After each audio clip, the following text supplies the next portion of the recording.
A very good morning to you all. This is your social studies class of Block 10, Lesson Plan 4. The name of the block is Aurangzeb and the Marathas. This is your fourth lesson plan, so get ready with your content book, your notebook, and the stationery that is required. So far, we have learned about the rebellions that broke out in the empire during Aurangzeb's reign. They have explored how the Marathas emerged as the strongest opposition to the authority of the Mughals and managed to establish their own kingdom in the Deccan. You may feel some difficulty to understand how the Mughals re established their authority in the Deccan. So, we will learn about the problems that Mughals faced in Deccan following the death of Shivaji.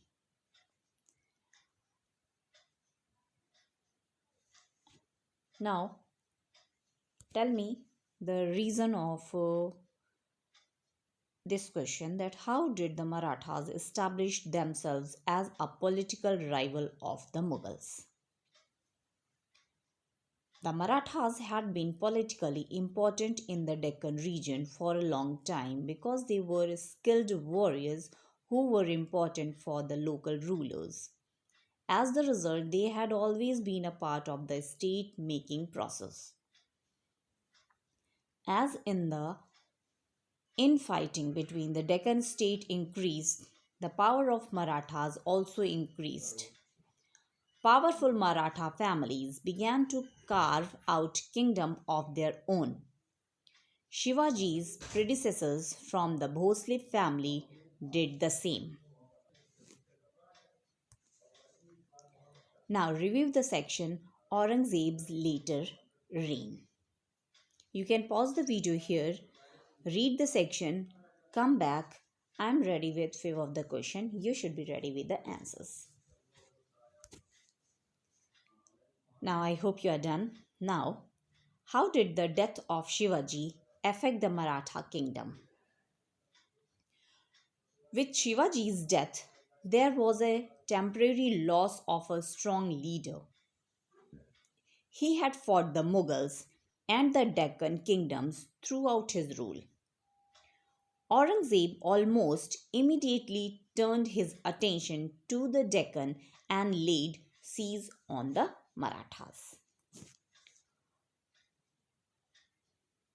Who were the political enemies of the Marathas in the Deccan following Shivaji's death? The Deccan kingdoms, particularly the Adil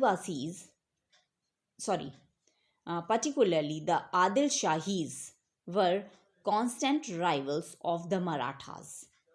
Very often they would ally with the Mughals and fight against the Marathas.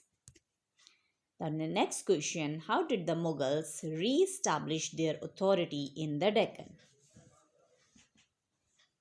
Aurangzeb moved to the Deccan in 1680 to make the conquest complete and remained there for 26 years. Having gathered the full might of the Mughal army, Aurangzeb set about conquering the Deccan kingdoms and the Maratha forts. How did the annexation of Bijapur and Golconda affect the Mughal Empire? Although Aurangzeb managed to conquer Bijapur and Golconda, it was only a political success. The conquest expanded the boundaries of the empire to a remarkable extent. However, the Mughals did not have enough resources to govern such a vast empire efficiently. How did the constant wars with the Marathas affect the Mughal Empire? Aurangzeb's campaigns in the Deccan resulted in a vast Mughal Empire. It became difficult to control all the territories efficiently. The constant Deccan wars also drained the resources and the treasury of the empire. It exhausted the army, while the other sections of society, such as farmers, suffered due to the increased demand for tax.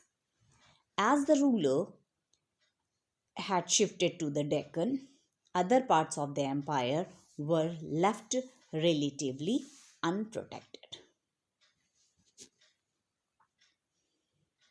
Now, after listening this, you will complete my learning chart in the content book, and in notebook you will complete the blog including practice and additional questions.